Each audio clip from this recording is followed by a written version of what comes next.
Studio Sibo, juste dire bonjour aux éditeurs de chaque FM. Est-ce que tu peux dire quelque chose pour que les gens t'entendent? Salut, je suis Sibo, comme il vient de le dire. Je suis une écrivaine. En fait, non, je suis auteur publié déjà. J'ai écrit un livre avec d'autres auteurs qui a été publié la semaine dernière et c'était numéro 1 au Canada. En ce moment, c'est numéro 1 sur Amazon. Ça s'appelle comme 365 histoires inspirantes.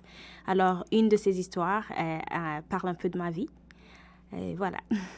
Wow, vous avez vu, hein, une de ces histoires parle de sa vie si beau. Comme je vous l'ai dit, on parlera à l'intérieur, on ira à l'intérieur de ce livre, on ira à l'intérieur de toutes les choses que nous avons à discuter par rapport à toi personnellement, une jeune écrivaine, comme tu le dis. Et ce qui est extraordinaire, c'est ça, là, le futur de l'Afrique, ou le présent de l'Afrique, pour ne pas dire le futur, parce qu'on a plus tendance à dire que l'Afrique, c'est le futur, alors qu'on est dans le présent. Et il y a 50 ans, on disait que c'est le futur, et je ne sais pas à quel moment on va être le futur, mais là, moi, je te vois comme le présent de l'Afrique, et c'est un bonheur de voir des gens de personnes comme ça. Tu as quelque chose à ajouter? Merci, juste te remercier, c'est de vos paroles. Est-ce qu'on ne devrait pas commencer une petite partie de l'interview au fur et à mesure que l'émission part et puis on parlera d'autres choses. Mais comment tu sens aussi déjà la musique africaine avant de parler d'auteurs et de livres ici dans cette émission? Honnêtement, pour te dire, je n'écoute pas beaucoup de musique. Mais quand tu mettais de la musique, il y a comme des musiques qui me revenaient parce que mon père et ma mère écoutent beaucoup de musique africaine et je me suis dit, oh, je connais cette chanson, je connais cette chanson. Donc, c'est comme si c'était un retour en arrière et ça me fait du bien. Ça me fait vraiment du bien d'écouter ces chansons. Et aussi, tu sais, c'est de l'art. C'est comme quand tu écoutes, puis tu écoutes les paroles qu'ils disent, c'est des leçons en même temps qu'ils donnent. Puis c'est exactement la même chose que les écrivains ils font. C'est des histoires qu'ils racontent. Donc c'est un peu la même chose. Mm. C'est du bonheur de voir entendre ça. Toi, tu n'es pas né au Canada, j'espère, non? Non, moi je suis née en Afrique Ok. de l'Est, précisément au Rwanda. Mm. Et j'ai déménagé au Canada quand j'étais adolescente. Ouais. Oui. Cette émission permet quand même à la jeunesse canadienne qui est née ici de pouvoir quand même être en connexion avec les racines de la culture africaine. Dans cette émission, nous essayons à chaque fois de faire en sorte de ne pas mettre beaucoup d'afrobeat, mais de mettre de la traditionnelle de la musique africaine pour que les gens connaissent souvent on a d'autres styles de musique qu'il faut promouvoir. J'ai un jeune qui devrait passer dans cette émission. Il me dit, je voudrais passer. J'ai dit, mais est-ce que tu as une guitare au moins? Viens avec une guitare. Ouais, je ne suis pas encore prêt. J'ai dit, quand tu seras prêt, tu viens dans cette émission, c'est ça. J'aime que les gens viennent apporter quelque chose avec une guitare, avec leur voix naturelle et apporter de la culture africaine dans tout son ensemble. Pour en revenir à toi, Sibo, l'écriture, peux-tu nous parler un peu de toi? Il y a plein de choses. En fait, je ne fais pas que l'écriture. Donc, c'est une des choses que je fais. Je fais plusieurs choses. Mais ce que je voulais, je ne fais pas consacrer cette émission à propos de ce livre. Peut-être ça pourrait revenir. Mais ce que j'aimerais qu'on parle aujourd'hui, parce qu'on parle de la culture africaine, de la musique africaine, j'aimerais rappeler aux personnes qui écoutent en ce moment que l'ONU, l'Organisation des Nations Unies, a dédié une décennie pour la reconnaissance des personnes d'ascendance africaine. Alors, c'est peut-être des personnes qui sont devenues des esclaves par le trait des esclaves, des personnes qui vivent partout dans le monde. On ne sait pas, mais il y a plusieurs personnes noires ou qui viennent d'Afrique, mais ça fait des années qu'ils sont là dans différents pays du monde et on ne s'en rend pas compte. Alors, c'est comme si l'ONU a dit, ce groupe de personnes mérite d'être reconnu. Alors, c'est comme une façon de dire, on veut reconnaître les droits humains de ces personnes parce que c'est comme le promouvoir et on dit à quel point c'est vraiment important. Et c'est ce que l'ONU fait. Et je me suis rendu compte que la plupart des personnes ne le savent pas, y compris moi non plus, je ne savais pas jusqu'à ce que j'ai été invitée à aller à un des événements comme ça à New York. Et c'est ça que j'aimerais qu'on parle plus de cela au lieu de parler de mon livre. Mais on peut revenir à mon livre à un moment donné. C'est bon? Je commençais à demander qui tu étais, mais tu m'as amené sur autre chose. Mais bon, c'est pas grave. On va rester dans ce cadre-là. Okay. Ça va être. Moi, ça me dérange surtout pas de parler de toi et de ton livre et de l'ONU. Donc, parle-moi un peu de ce programme où tu étais invité pour représenter, je ne veux pas dire l'Afrique, mais pour représenter un peu. Te représenter toi en tant que jeune leader. Je vais t'appeler jeune leader parce que pour moi, toute la nouvelle génération qui font que ce soit de l'art ou de la culture en général ou de l'écriture ou tout ce que tu peux faire alors que tu es reconnu sur ça, moi je vais vous appeler des leaders de la nouvelle génération africaine ou le présent de l'Afrique. Qu'est-ce que ça t'a apporté ou exactement qu'est-ce que ça fait pour toi de participer à un événement comme ça et l'importance de cet événement? Honnêtement, je ne m'attendais pas à recevoir cette invitation. Même moi, j'étais choquée. Au début, quand j'ai reçu l'email, je pensais que c'était un spam, jusqu'à ce que je les google et que je trouve que c'est quand même réel. Le truc à propos de ce groupe, c'est que le monde, plusieurs personnes inspirantes ont regardé, ils ont vu que des personnes de descendance africaine, alors peut-être qu'on dit ascendance africaine. Je m'excuse pour ce petit terme qui m'a confié. Tu es plus francophone que moi, donc. Oui, mais aussi parce que les termes étaient en anglais, tout était en anglais. C'est pour ça que je suis plus portée à aller vers l'anglais, mais je croisais les doigts que je vais rester dans le français. Ces personnes se sont rendues compte que les droits humains de ces personnes doivent être protégés et promus. Et on s'en rend compte surtout aux États-Unis, aussi au Canada, même si on ne le dit pas beaucoup. Il y a beaucoup de racisme, il y a beaucoup de profils raciaux, des gens qui se font arrêter, qui se font tuer, puis on n'en parle pas. L'une des choses qui m'a beaucoup choquée, mais aussi pas tant surpris, il y a comme un jeune qui vient d'être tué à Brampton à l'école. Je ne sais pas si tu as entendu parler. Puis ça a été beaucoup dans les nouvelles. Mais en Etobicoke, à Scarborough, il y a plusieurs jeunes noirs qui meurent de la même façon, mais ça ne va jamais dans les nouvelles. Okay. Alors, c'est ce genre de choses que j'aimerais comme ramener. Alors, c'est le fait que ces personnes se sont rendues compte que c'est beaucoup d'événements qui se passent de même et qu'on n'est pas reconnu. On a dit, alors, on va leur donner 10 ans. Je trouve que 10 ans, c'est pas quelque chose, mais au moins, on va se concentrer sur ces 10 ans pour ramener tout là-haut, ramener là où on veut être. Parler comme on veut parler, se faire entendre comme on le veut. Rappeler les gens que nous aussi, on a des droits. Nous aussi, nous sommes des personnes qui méritent, si quelque chose de mal nous arrive, que le monde entier le sache. C'est un peu pour ça. Puis je trouve que ça fait comme 5 ans, ça a commencé en 2014, ça fait 5 ans. Puis quand j'en parle, il n'y a personne qui est au courant. Alors c'est dommage.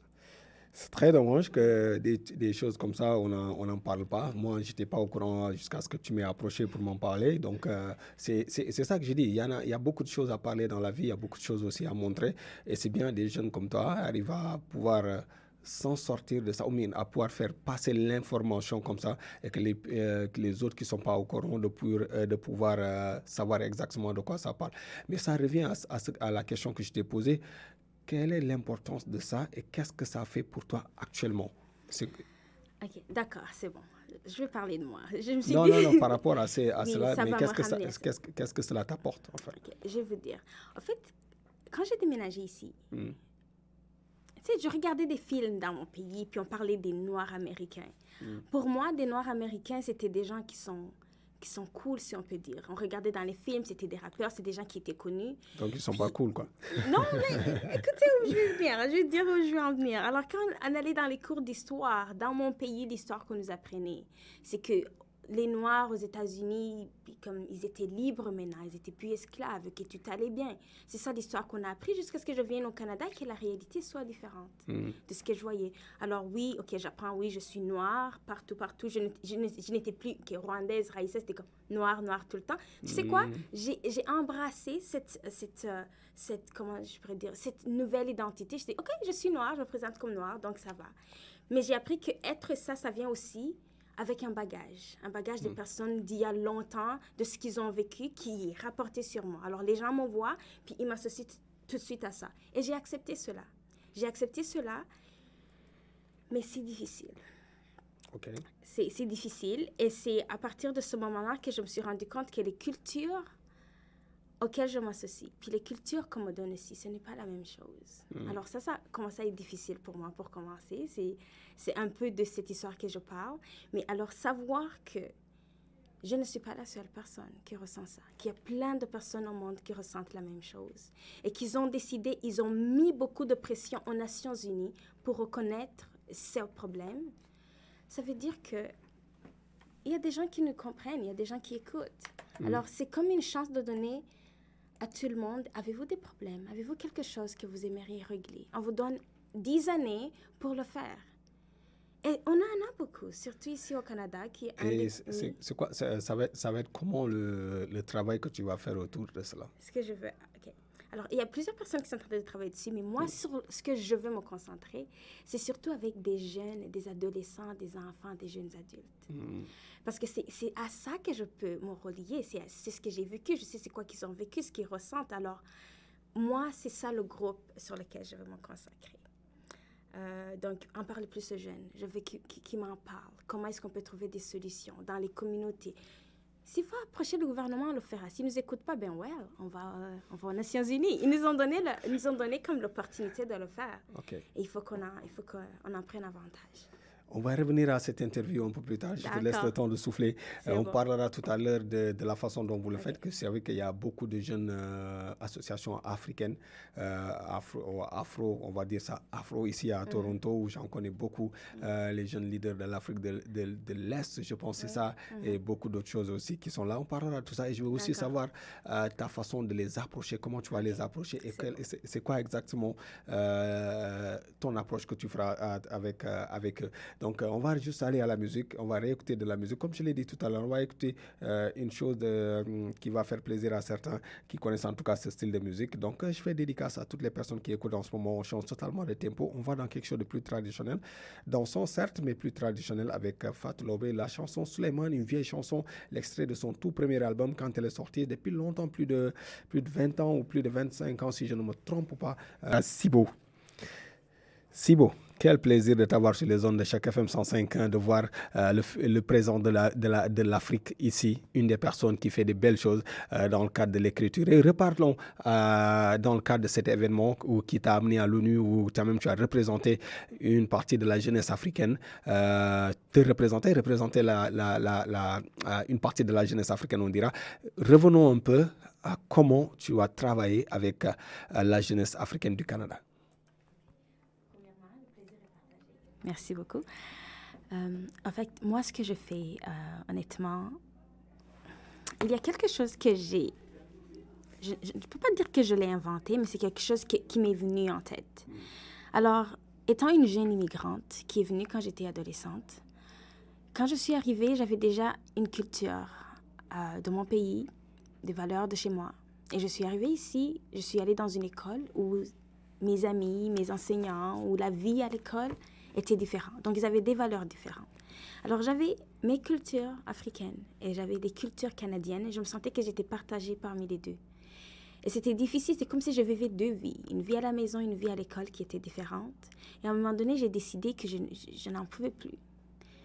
Je pouvais juste les mélanger. Prendre les valeurs que je voulais dans ma culture où je suis née, puis prendre ce que je voulais dans la culture canadienne et les mélanger. Et je suis venue à inventer, j'ai pas inventé le mot, mais ça ressemblait à ça, un hybride. Ça m'est venu parce que je regardais le film des Vampire Diaries, alors quand c'était quelqu'un qui était mélangé, on appelait ça un hybride. Alors je me suis dit, je suis un hybride. J'ai deux cultures qui se mélangent, alors je suis une hybride. Et je me suis dit qu'il y a plusieurs personnes qui se sentent de même. Et je me suis dit que des fois, on ne sait pas où on appartient. Tu n'appartiens ni à l'un ni à l'autre, parce que quand je suis allée dans mon pays, au Rwanda, je parlais au téléphone, les gens disaient j'ai un accent dans ma langue. Ça, c'était quelque chose. Quand je parle en français ici, on sent mon accent. Quand je parle en anglais, il y a un accent. Mais au final, tu es où? C'est comme si tu n'as nulle part où te situer. Alors, je suis venue avec quelque chose que j'appelle la zone saine des hybrides. Alors, c'est comme avec des personnes avec qui tu peux te sentir toi-même. C'est pas nécessairement que vous avez les mêmes cultures, mais le fait que vous avez plusieurs cultures qui se mélangent, alors ça aide. Alors moi, ce que je fais, c'est que je travaille avec des jeunes. Alors quand on dit du tutorat pour maths et du tutorat pour français, moi, je fais du tutorat pour la confiance en soi, l'estime de soi, comment développer ton sens d'appartenance. Pas vraiment dire que tu t'intègres, mais que tu sens incluse d'une certaine manière. Alors, c'est ce que moi, je fais avec les jeunes Canadiens. Wow, je t'assure que tu n'es pas la seule dans cette qui se sent comme ça, où tu vas en Afrique, on te dit mais tu n'es pas africain parce qu'à cause de l'accent et tout, soit tu es né ici ou grandi ici. J'en connais du monde en tout cas qui ont ces genres d'accent et à la limite ils sont un peu perdus, mais il ne faut pas être perdu, c'est ça la richesse en fait. On grandit, on mûrit en apprenant des nouvelles choses dans la vie, et le partage qu'on fera avec les nôtres ou les personnes en général que nous connaissons nous permet de plus grandir et de plus avancer dans ce monde. En tout cas, c'est bien. Moi, je suis à 100% avec toi, 500% même avec toi, avec le travail que tu vas faire avec ces jeunes et comment tu vas le faire et tout ça. Mais est-ce que tu as déjà ciblé des personnes avec lesquelles tu as commencé à travailler? Oh, je travaille déjà avec quelques personnes. C'est déjà fait. J'ai travaillé. Mais en fait, ce qui est génial, c'est que ce n'est pas quelque chose que tu fais tout le temps. C'est comme, par exemple, il y a des gens qui m'appellent un coach de vie. Mais moi, je ne m'appelle pas un coach de vie parce que je ne veux pas dire que je vais coacher les gens comment vivre leur vie. Moi, j'ai vécu quelque chose et je me suis renseignée. J'ai appris plein de choses qui m'ont donné des stratégies, qui m'ont amené quelque part. Et moi, ce que je fais, c'est que je partage ces stratégies. Alors, voilà. Donc, quel nom tu veux me donner? Tu me donnes un nom que tu veux. Mais moi, je ne te coach pas comment faire ta vie. C'est toi qui prends la décision de faire cela. Mais moi, je partage des choses que j'ai fait. Essaye ceci. Ça ne marche pas, essaye cela. Mais aussi, le fait d'en parler, sentir que tu n'es pas seul, ça fait du bien. Puis moi, quand je parle avec des personnes, on est toujours en train de faire quelque chose de nouveau qu'on n'a jamais fait. C'est comme quelque chose qui va nous sortir de notre zone de confort. Tout le temps. Donc, on ne fait jamais la même chose. Les sessions que j'ai avec des personnes, ça ne se ressemble pas. Et j'ai travaillé avec quand même quelques personnes à date. Puis quand ils sont corrects, je dis, je suis bien maintenant. Et ils s'en vont, ils vont aider d'autres personnes. Alors que moi, ce que je fais, c'est comme si ça va être quelque chose de contagieux. On est en train de le partager avec plein d'autres personnes. Et ça ne reste pas nécessairement avec moi. Est-ce qu'il y a un endroit où les gens arrivent à voir le travail que tu fais avec les jeunes, on va dire? Et, en fait, pour rappeler aux éditeurs qui nous écoutent, c'est dans le cadre de la discussion entre jeunes, comment vivre mieux en tant qu'Africain ou comment, en général, en tant qu'immigrant en général, mais en tant qu'immigrant et jeune, comment vivre le monde actuel et comment travailler avec les institutions internationales. En gros, c'est un peu ça. Oui. Et où est-ce que les gens peuvent te voir en live, où ils peuvent aller s'asseoir et te voir parler? Il y a un endroit où tu es assis, où tu discutes avec les jeunes, où il y a un échange qui se fait entre toi et eux, ou bien c'est sur Internet ou tout ça? Alors, ça, c'est quelque chose que plusieurs personnes me reprochent parce que je n'ai pas de médias sociaux. Mais, tu sais, j'ai un Facebook, j'ai un Insta, j'ai tout ça, sauf que je ne me présente pas en tant que moi, Sibo qui présente c'est quoi que je fais. Parce que l'une des choses que j'aimerais encourager les jeunes ou les enfants à faire, c'est de ne pas être longtemps sur les réseaux sociaux.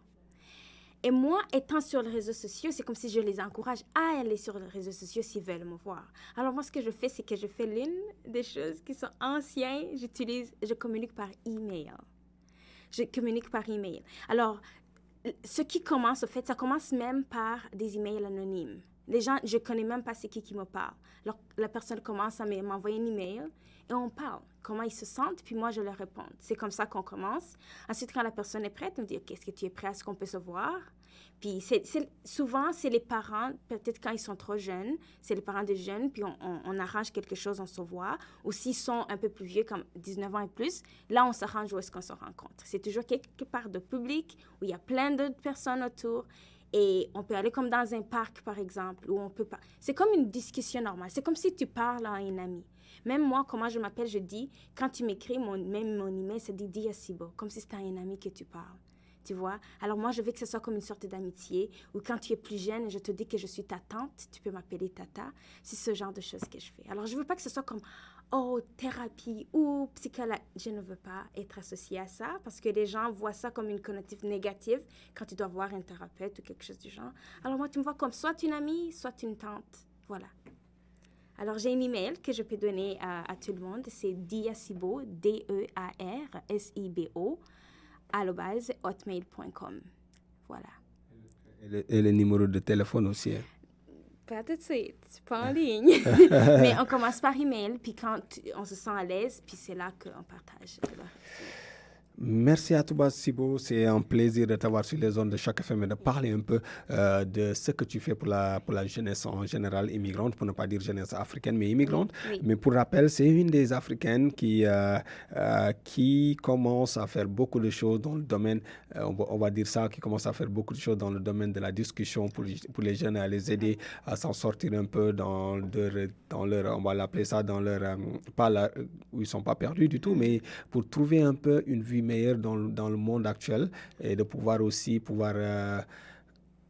contacter les institutions internationales et pouvoir travailler avec eux et pouvoir trouver son propre chemin dans cette vie qui est un peu assez compliquée pour tout le monde. Mais on reste sur les réseaux sociaux pour les autres.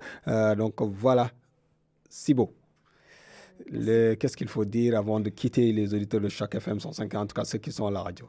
Tu sais quoi, honnêtement, même le nom Sibo veut juste dire je remercie. Je voulais juste remercier tout le monde. Les gens qui écoutent, je te remercie beaucoup, beaucoup pour cette opportunité, cette entrevue. Et aussi, j'ai une famille merveilleuse. Je ne serais pas où je suis si ce n'était pas grâce à eux. J'ai vraiment des frères et sœurs géniaux. J'ai beaucoup d'amis qui me soutiennent. Mais en particulier pour cette entrevue, j'aimerais remercier un enseignant, c'est un collègue où je travaille, c'est un enseignant, je pense que c'est l'un des meilleurs enseignants du monde. C'est lui qui m'a dit, tu sais quoi, plein de gens devraient savoir ce que tu fais. Puis il voulait que je fasse des choses sur YouTube, je deviens YouTuber, quelque chose du genre. J'étais comme, c'est pas mon truc, et il m'a encouragé à aller à la radio. Alors je le remercie beaucoup. Monsieur Christopher Franola, si jamais il écoute, je ne sais pas, je lui dis merci. Voilà, c'est tout. Yes, merci à lui pour le beau travail que tu as fait avec cette gentille dame ici en studio. Un plaisir tous les mercredis d'être là. Comme je l'ai dit à chaque fois, mon nom c'est Mr. Tiano et l'émission c'est Nomad Soul 100% musique africaine. Une émission qui te permet de découvrir la culture africaine dans tout son ensemble. On essaiera à chaque fois d'apporter du bonheur. On finit en dernière chanson avec simplement de la musique berbère sur les ondes de Choc FM 105.1. Les autres, on se voit la semaine prochaine.